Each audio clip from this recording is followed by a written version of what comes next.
boss. So naana po dito yung isla no water pump. So muna pinaka mahirap aning Ford Taurus kay ang water pump nasa sulod kini mo ni muna yung water pump.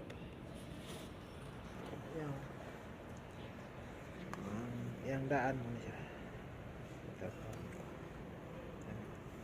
Kasi may nag-leak na kasi na ano, may nag-leak na tubig dito banda ito.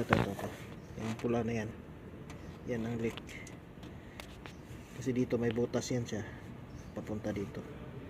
Walang tandaan yan pag may mga ganyan na ano na yan, may problema na water pump. Kailangan natin tandaan natin yung ito yung timing mark nya at saka ito kailangan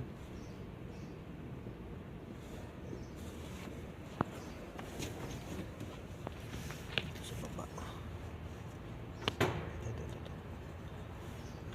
katapat yan dito ito. So ibalik na natin to. Ito na yung front cover natin mga boss. Lagyan natin yan ng yan, silikon.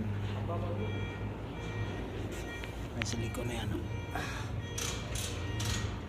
Yan guys, nakabit na natin yung cover, front cover.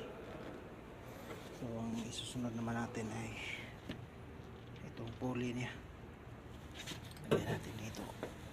Yan, pupukin na natin ng konti tapos ayan natin itong bolt mga boss.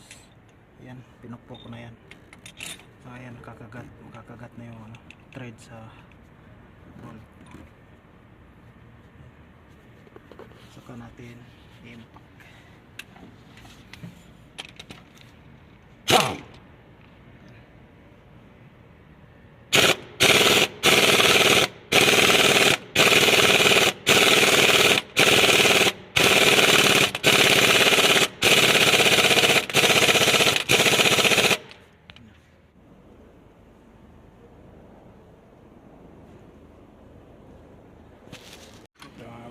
Paandaray na namin, nakabit na namin lahat.